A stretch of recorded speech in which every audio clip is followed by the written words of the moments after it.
Welcome back to Intro Linguistics. Today we're going to finish up phonetics and talk about vowels, their transcription, how we describe them, and how we distinguish between tense and lax vowels. So, we have two categories of vowels in English and other languages. We have simple vowels, and these are one sound on its own. So, I've used roughly the same environment for all these words so we can focus on the vowels. So, for instance, we have the word bit. Now, the I here makes a sound I, and we transcribe this as a lowercase capital I, if that makes sense, or a small capital I. So, if I did the full translation of this word, it would look like this. So that is bit. Second, we have bet. This is e, and this is an epsilon. So this is bet. We want to make sure we don't confuse this with a regular E, and that we do it like this and not like that, because that could mean something different. So this is an epsilon. Next we have ook, or book. So is a single sound, and it is translated as an upsilon. So this is a Greek letter, so we write this as book. It's a little bit difficult to write. It should look like a U with curved edges. So maybe that one's a little bit better. So this is upsilon, and that is Next we have as in butt, and this is just a hat. So sometimes it looks like this with the lines on the bottom. Sometimes it doesn't. So two ways of writing it are like that, and we'll call that a carrot or a hat. So that's the first four. Next we have bat, so and that is an ash. So this is like an A and an E put together. Some people write it like that. It's very easy. Just start at the top left and do this sort of pattern, and you have an A. So that is bat. Probably the most difficult to write, but also the most fun to write. Next we have beat, so E, and this E is just a lowercase I. So when I say E, when I say the vowel E, what I really mean is the lowercase I here. So when I refer to the vowels, I will refer to their sound and not how they're written. So E is a lowercase I when we transcribe it. Next we have bot. There's two ways we can do this one. So for bot and we use the A here. So it would look like this, bot. This is the same thing as in dog. So dog and bot, they both have the same sound. Now, if your accent's a little bit different, you may say bought. So like I caught the ball, I bought it. So that is a little bit different. So that has this transcription. So that is bought. So that's an Okay. The last one is boot. So this is oo, and we just use a lowercase u for this. So it looks like it's the word but it's actually boot. So this oo, boot, oo. Okay, so those are simple vowels. There's a couple more in English I've left off. I'll show them when I show the chart of all the vowels. So now we have diphthongs or diphthongs, and these are blends of vowels. So English has a lot of these. Some of them are very hard to make on their own. So other languages will not have these as diphthongs, but actual single vowels, but we're not very good at pronouncing them if you're an English speaker. So let's start. Bait. This A here is a mixture of A and I. So A. So that's bait. And of course this is one symbol. So this is just the sound bait. You may see these in textbooks. Instead of E, like the lowercase e with the small capital I, they might write this as lowercase e with a lowercase j. These are both the same thing. This is a different convention. Some phoneticians will use the one on the left, some will use the one on the right. They're both the same thing. Next one is boat, so O, and this is an O followed with an upsilon, so that's O. You can kind of hear the at the end of it. Again, this, instead of a J, this would use a W. So those are two different transcriptions. They both mean the same thing, but depending on the textbook or your professor, they may prefer one over the other. Next is bite. So this I here. This is an A with a small capital I. It's very important you use this A because this is the correct sound. There is a distinction between that A and this A in phonetics. Very difficult to hear if you're an English speaker. You probably won't hear the difference. I have difficulties making the different sounds, but some languages, like Khmer for instance, they will be able to hear the difference. So be careful when you write these. And again, it could be like this in your other textbook. So that's I. Ow.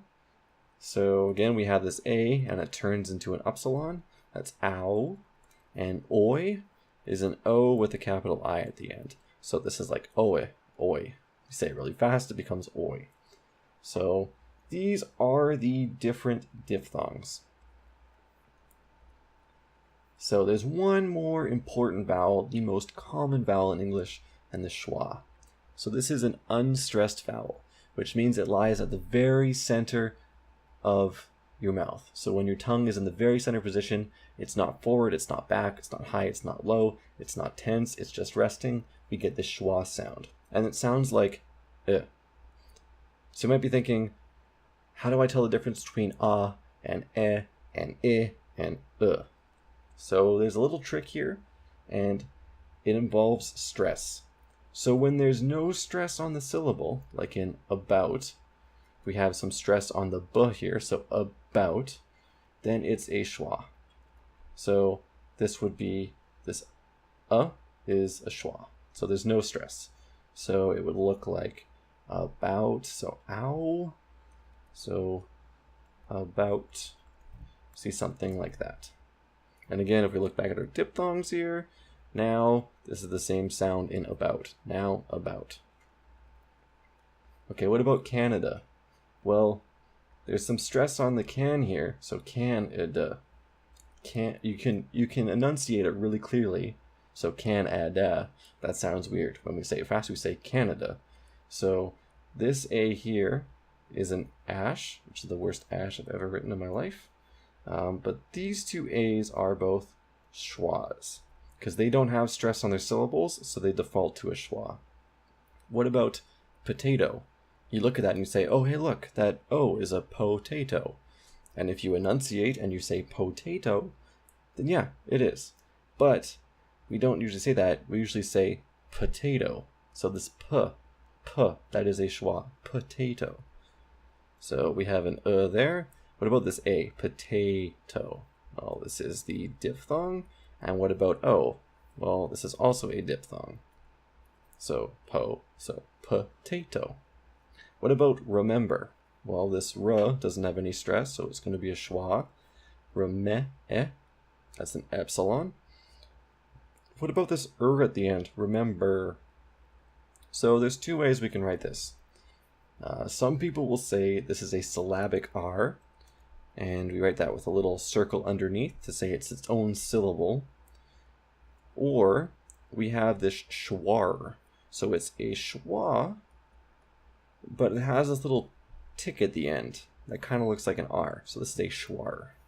So that's another way we could write that at the end, that unstressed So that is the schwa. Very, very important, very hard to hear.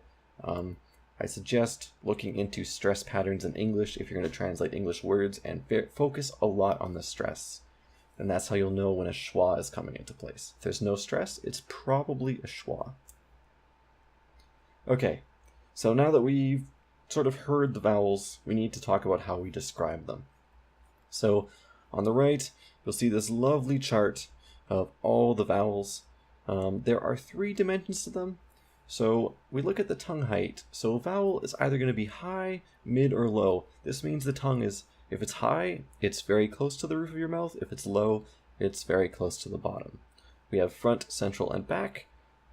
This is just how forward your tongue is. So this won't vary that much, but if you say these vowels, for instance, if you say E, so this is this E right here, E and then go ah, you can feel the shift from front to back and from high to low. So E, ah. There's a very noticeable difference. And then, not only is there high to low and front to back, but we also look at your lip rounding. So, on the left side of all these dots, we have unrounded vowels. So, this purple here is unrounded. That corresponds to the left side. On the right side of each dot, we have rounded vowels. So we have all these ones I'm underlining, and of course all the other ones in the chart that are to the right of the dots. So we have this high front E. Now what does it sound like when it's rounded? E, E, E, E. So by forcing that rounding on your lips, you can hear the difference. So this is a pretty important distinction. We don't have a high front rounded E in English, so you don't have to worry about it. But vowels like oo and o and o, you can feel the rounding in your lips. You can look at it, or you can feel it. So when describing a vowel, just make the sound. Check if your lips are rounded. And if you're unsure if it's unrounded or not, force that rounding and see if that vowel sounds weird, because it might.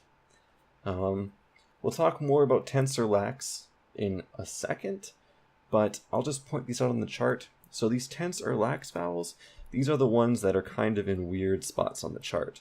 So ones that aren't exactly central. So we'll talk about those in a bit, but those are the lax vowels. So now that we can describe them, let's do some examples. So on a midterm, this is something that you're probably going to get no matter what course you take. You'll be given a couple vowels and say, what is the description of these vowels? So for instance, I have E here. Well, we can look at the chart for this. I left the chart on screen so you can see how I'm transcribing it, but of course in an exam you wouldn't get the chart, you'd have to know. So E. First thing is height. So this is E here, I'll circle it. So this is a high vowel. Now the next part is the tongue depth. Is it front, central, or back? It's a front. Now, is it rounded or unrounded? Well, it's unrounded. High front, unrounded. And that is a description. So what about a? Let's take a look at a here. Now a is a little bit more difficult because it's kind of in this mid space. So where is it? It's not mid, but it's not exactly low. It's probably somewhere in the middle. But usually we'll pick one. So we'll say, look, it's closer to low than it is mid, so we're going to call this a low front unrounded vowel. Okay, so that's low, front, and unrounded. Now what about oo? Let's take a look at oo. Where is oo? Oo is all the way in the back. So this is going to be a high vowel. It's going to be in the back, and it is rounded. So it's a high back rounded vowel. Okay, so that's describing. If you're given a vowel and you have to describe it, you should memorize the vowels in your language for sure. So if you're studying English, memorize all the ones that are in English, and at least say them in your mouth while you're remembering them.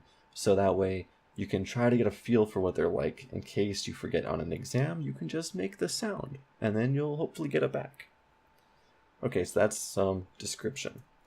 Now let's talk about tense or lax. When a vowel is tense, it is usually slightly longer, and it's constricted, meaning that your tongue gets tense and the airflow is a little bit tighter. So, tense vowels in English are E, A, U, O, A, I, OW, OI. So those are the tense vowels. And you can kind of feel that tenseness in your tongue when you say it. E, A, I, O. You can feel the tenseness. Now lax, your tongue isn't doing as much work. It's going more towards the center of the tongue. So, for instance, this E and this I, there's not as much effort going into that I as there is for an E. There's not as much stress on your muscles. It's a little bit more loose. So there's the difference. So I and I. They're very, very, very close in description. The only difference is tense and lax. So the description for I is the same description as I, but we specify that it's lax or tense. The other lax vowels are e, and So you can kind of hear it in my voice. They're very dull. They're very loose. So one way is to memorize the difference. The other way is to just say them and hope that your tongue gets used to it. It's good to have a basis of memorization for your first linguistics course. I highly, highly suggest memorizing some of these things. And then as you go to further classes, then you can start to forget the things you memorize and try to go based off of your own mouth, your perception, and just some other tricks that you'll pick up on your own as you keep going forward. So that's tense and lax. So let's do some transcription practice. This is the final phonetics lecture, so let's put it all together. Pause the video, try to do these on your own. We'll come back and we'll do them right now. Okay, hopefully you tried them. If not, here's the answers. Elbow. Let's take it sound by sound. Elbow. That's an epsilon. Ul. That's an L. B. That's just a B. And O. That is the O with the epsilon. So that's elbow. What about thimble? Well, we have th.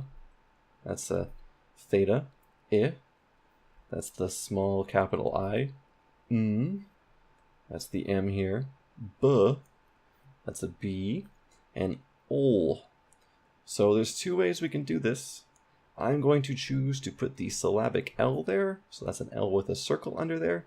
But the alternative is, let's write this out, thimble. So to use a schwa there. So we could use that schwa instead.